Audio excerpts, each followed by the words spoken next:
Hi, everyone. This is going to be episode 7 of our series Was Paul an Herodian Infiltrator? And this did not start out with me trying to do another episode on Paul was an Herodian at all. I was just simply trying to find out what was the proof of Paul's birth date. What was that date? And it amazingly led to links to Herod Antipas and his wife from Arabia. Let's look. So here's how I start. So this is the episode I was writing, preparing. Just when was Paul born? Just an objective question, nothing about connecting him to Herodian party at all specifically. So look at Paul at the Apostle Wikipedia, and they give me a date, and they see the white text there. Paul was likely born between the years of 5 BC and 5 AD, and it gives a footnote 46. So I have to now follow up on footnote 46. But the answer I put here in the video panel was Wikipedia's source is untenable proof of any birth date to approximate Paul's age, and I'll show you why. So this is the actual text I cropped out of the book, and it's called From Jesus to Christianity, so that's footnote 46 here. So how strong is this proof? Again, it's at page 145, 147 of the 2007 edition, but I had to go buy it. By the way, this is Michael White. The author is Ronald Nelson Smith, Chair of Classics and Christian Origins and Director of the Institute for the Study of Antiquity and Christian Origins at the University of Texas at Austin. So what I'm going to show you, I hope will also prove to you that just because someone is an academic and makes a guess doesn't change a guess into fact, because we can show that what he's saying doesn't add up to anything, really. You'll see. So here's his proof. So I went and purchased the book, not expensive, on Amazon. So I recommend you buy ebooks when you want to do research. And it's at the 2016 edition. It's now page 159 instead of 145 to 47. So here's what he's going to do. He's going to rely upon Philemon, verse 9, where it says the word old man. So listen to his argument. Nor do we know precisely when Paul was born. He once refers to himself as an old man, Philemon 9. Thus, he might have been in his 50s or early 60s at this time, and I think he's talking about around Acts 23 or so, and that would place his birth somewhere between 5 BCE and 5 CE. That would make him almost a precise contemporary of Jesus. Acts says that he was a diaspora Jew born in Tarsus in the Roman province of Cilicia, Acts 21, verse 9. But is that true? Now, I'm going to show you that Paul is a very clearly being identified as a childhood raised as a childhood friend with Herod the Tetrarch and Manaen, okay, in this verse. But it's not always that obvious to you, but I'm going to show you the Greek, and I'm going to explain to you some Greek information, but you can still see it in English. And I'm just going to read it into English on King James. Now, there were in the church that was at Antioch certain prophets and teachers, as Barnabas and Simeon, that was called Niger, and Lucius of Cyrene and Manaen, who, it should be who, had been brought up with Herod the Tetrarch and Saul. I could stop right there and say that proves my point. He was brought up with Herod the Tetrarch and Saul. So Manaen is a childhood friend, basically raised, and you'll see the actual verb there, or the word means nursed with, is a possibility, is they were childhood friends within the same family structure. Manaen, and you'll actually see what the Greek is. It's going to say kin of. There's a way of using a genitive in Greek to indicate that. So Manaen is kin of Herod the Tetrarch, and he is, in the way this Greek sentence is structured, actually, it's after that it says, who was brought up with Herod the Tetrarch and Saul. That's how it's structured in Greek.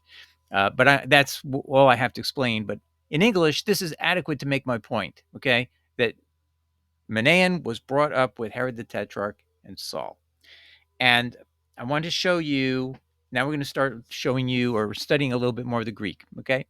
But I've already established, therefore, that whatever is the date of birth of Herod the Tetrarch, Antipas, this is the person who sends Jesus back with the crown of thorns on his head and a mocking robe and tells Pilate, go take care of this guy.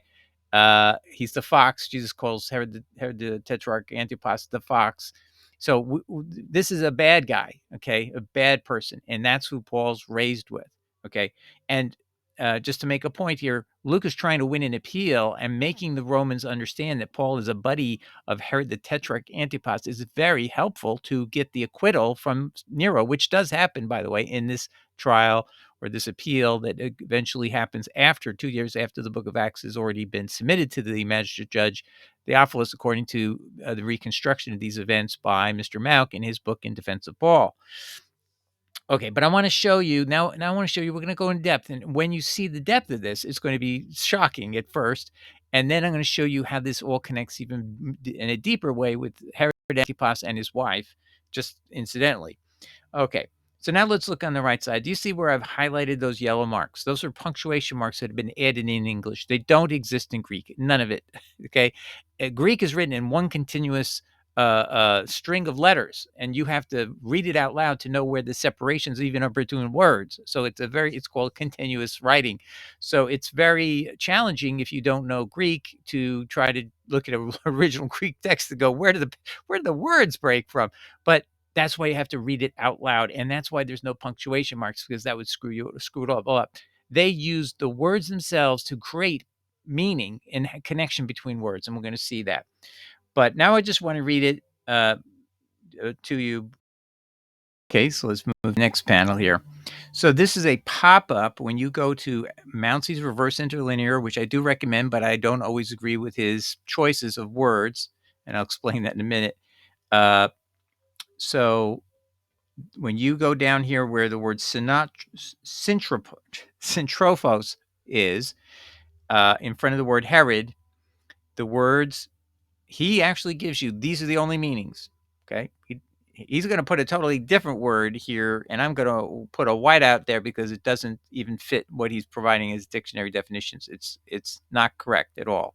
So he's not 100% correct, but he always gives you the 100% answer. You could find the answer yourself if you want to by using his pop-up lexicon. And I'm assuming that's has a lot of validity to it, because it's actually doesn't support the word he put in there. He put in the word foster brother. That's not what these words say on the left. Okay. Anyway, and there is no foster brother concept as far as I know in this family, but I don't know about the Herods 100%. Anyway, what does it mean? Syntrophos means nursed with another. So it's you shared the same mother, or maybe nursing women. That's a cultural thing that operated in Egypt even in the time of Moses, right? One brought up. So NIV uses that translation. Okay, and it could also mean that you were educated with someone else, or it can mean it's an intimate friend or friend of the court. In fact, that's what Mouncey is actually saying, is it could mean friend of the court or intimate friend, but for some reason he uses foster brother, which doesn't even match what he's suggesting here in his own lexicon. It could mean.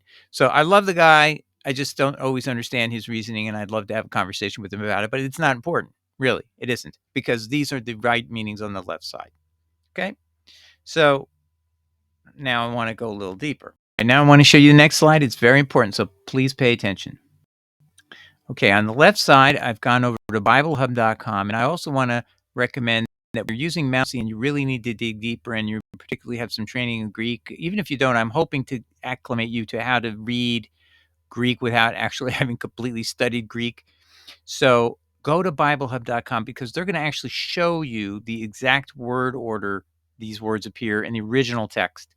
So Mouncey is not showing you how it originally existed. What's the structure? Now, the puzzling thing is I'm going to read it to you just straight out the way it reads in Bible Hub, but it won't make any sense to you because you need to know these terms, what's called genitive case, to figure this out. Manaen, also Herod the Tetrarch, brought up with and Saul. Okay, so what I just read to you in English doesn't make any sense, right? It doesn't read right. So in this instance, the Greek is not following English syntax at all. And it requires you to know Greek in order to unlock what the real meaning here is.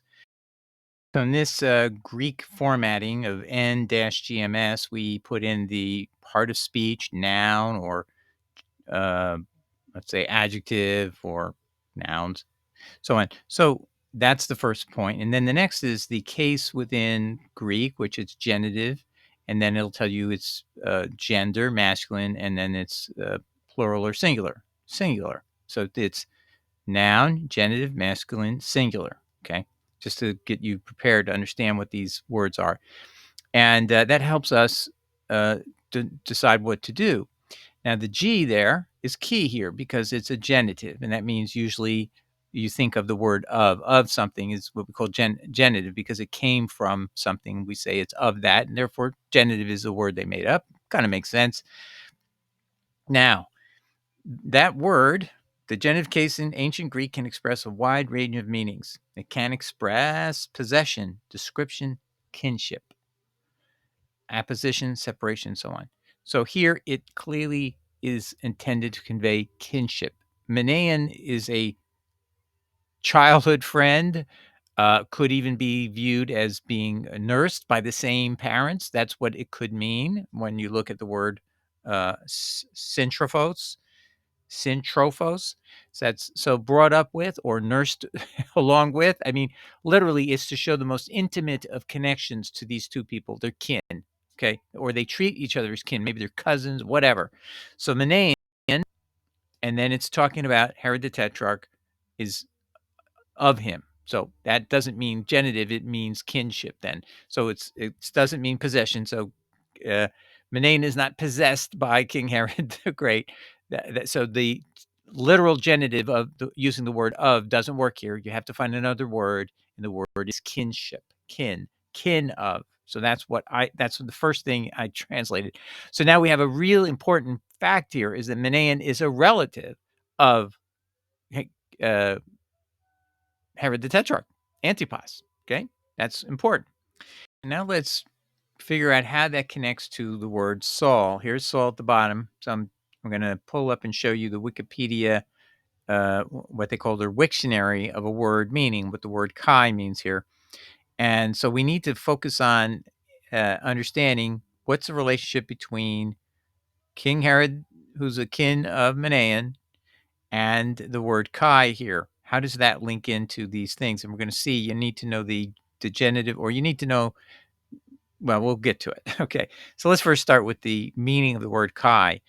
It means and typically. However, its actual etymology comes from the word meaning along with back in Hittite days. Okay. This is an ancient word. Now, here's what I end up with the translation.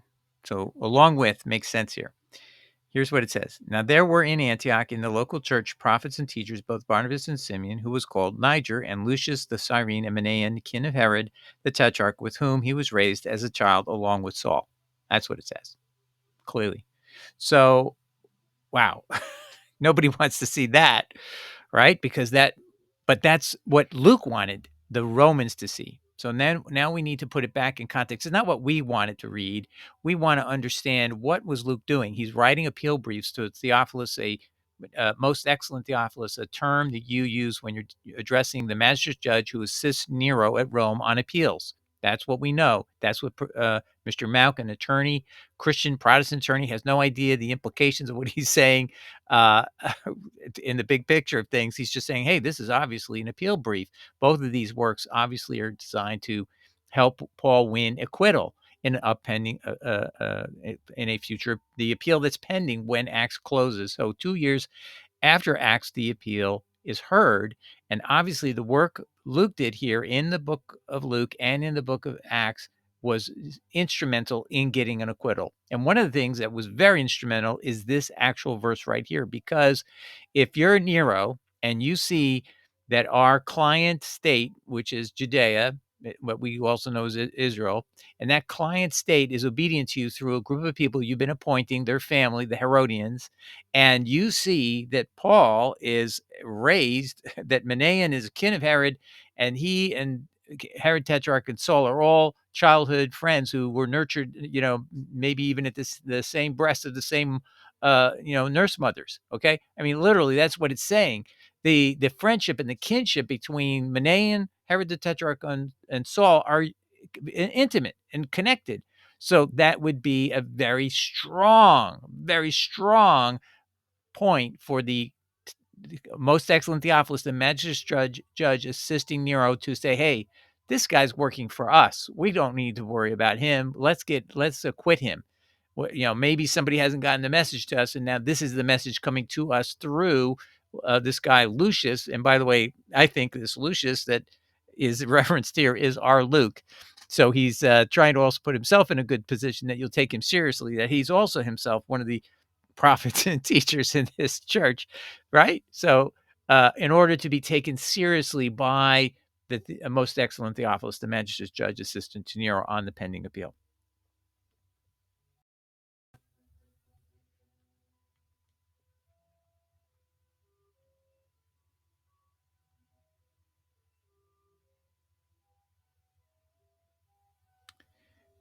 Now, I want to also go back to that translation is not off the wall at all. It's completely correct in my view.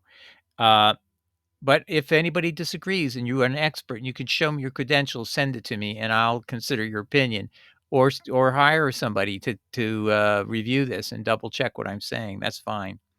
Dr. Taylor Marshall, and he's a Roman Catholic. He himself saw this verse the same way I did, and I don't know if he knows Greek, but I'm sure that he had some sensibility that led him to this conclusion.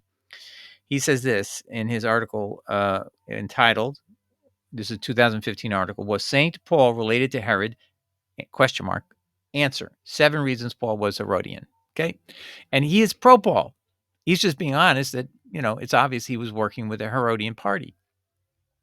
He says here, Saul Paul is grouped with those raised with Herod Antipas in Acts 13:1. Quote: Now there were in the church that was at Antioch certain prophets and teachers, as Barnabas and Simeon, that called Niger, and Lucius of Cyrene and Manaen, who had been brought up with Herod the Tetrarch and Saul. Acts 13:1. The Greek is unclear, but there is certainly a group of young Jewish men in Antioch who are associated with Herod Antipas the Tetrarch. I don't think the Greek is unclear at all. It takes time to sit down there and read it, but you have to know the genitive case does mean kinship, and then this all fits together. And I'll show you one other thing you might need to know if you're an expert. I'll share this. Okay, if we look at this clause on the left, or these beginning from Manaen down to Saul, there is a series of prior clauses, okay, and it's a list of people. And then this comes about, and now in the middle of this name, Manaen becomes noun, nominative, masculine, singular. It starts with Manaen there. Then you go into the genitive, masculine, singulars here to indicate some subordinate point about their connection and their kin. And then you have this situation hanging out here, Kai, Saul, okay? And you have that's in the noun, nominative, masculine, singular again.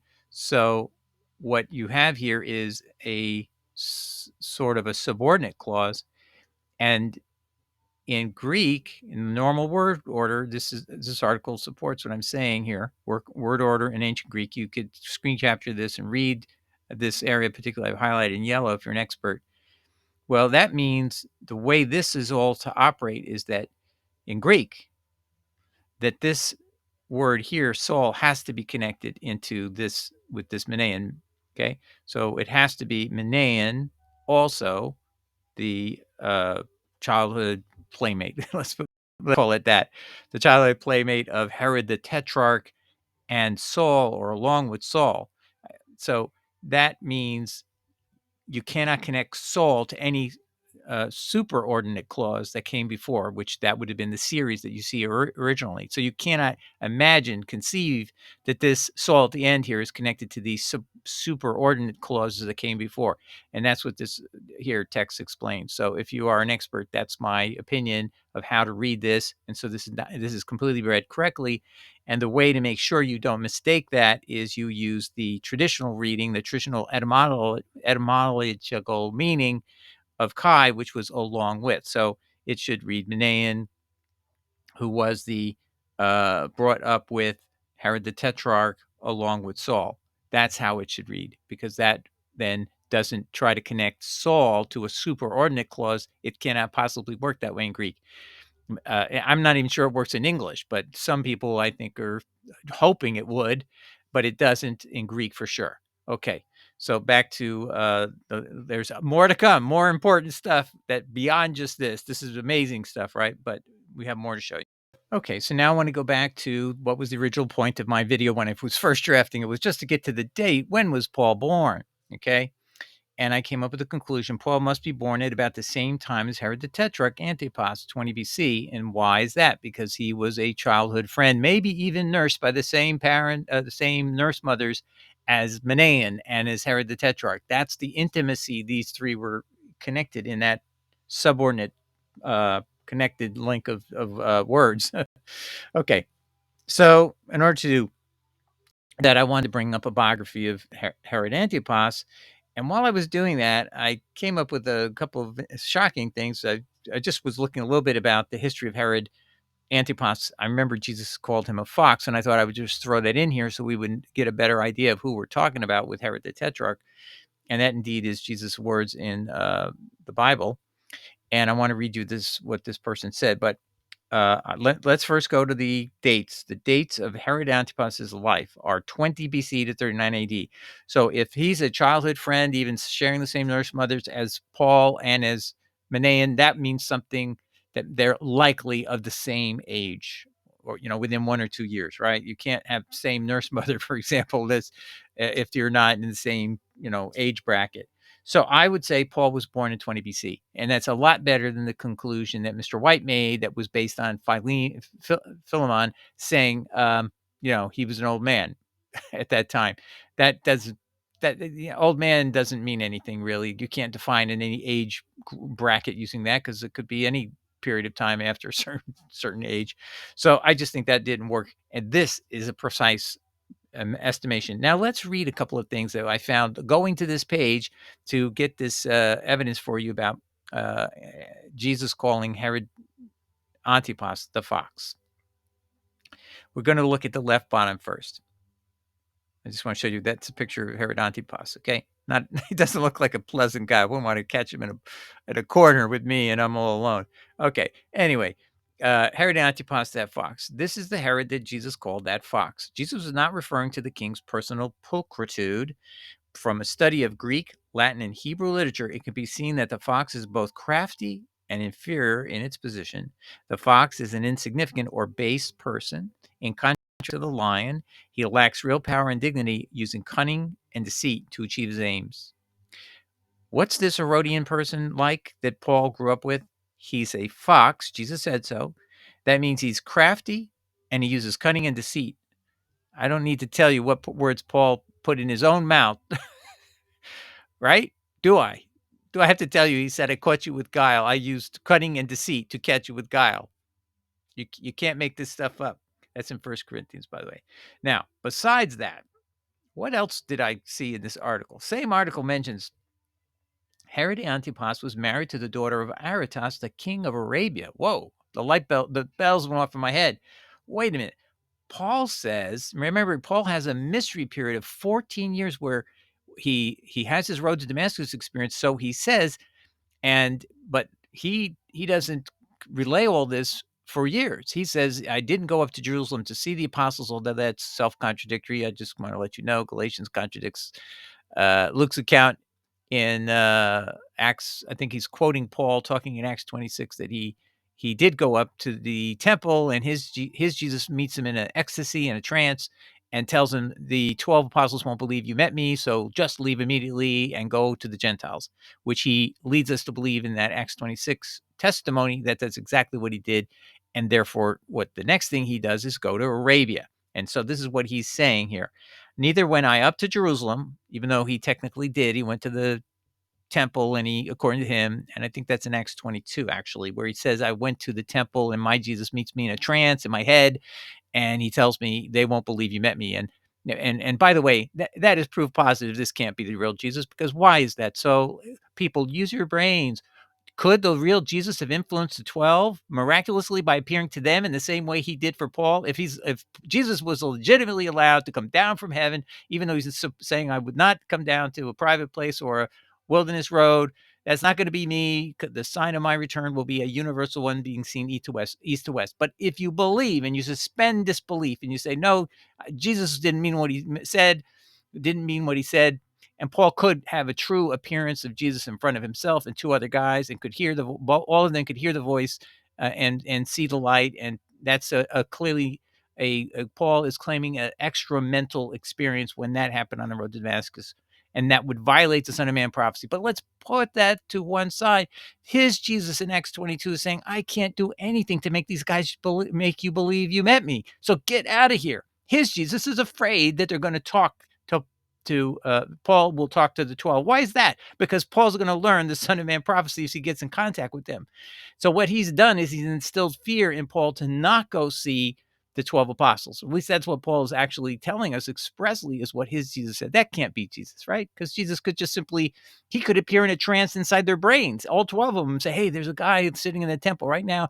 You're going to be frightened of him, but don't worry, I'm sending him a extra mental communication right now in his brain that he can walk out safely, and you 12 are all going to accept him. Couldn't Jesus do that, my friends? If you believe he's as powerful as you believe he is, and I think he's powerful, if he were allowed to be back early, prematurely, and take a rest break from being up in heaven, I don't know why he would do that. He's not allowed to. That's what Peter actually says that in Acts 3.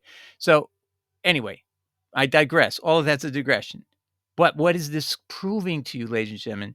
He says, neither went up to Jerusalem, which were the apostles before me, but I went into Arabia and returned again to Damascus. And he means he returned 14 years later. He makes that clear when you read Galatians 2, verse 1.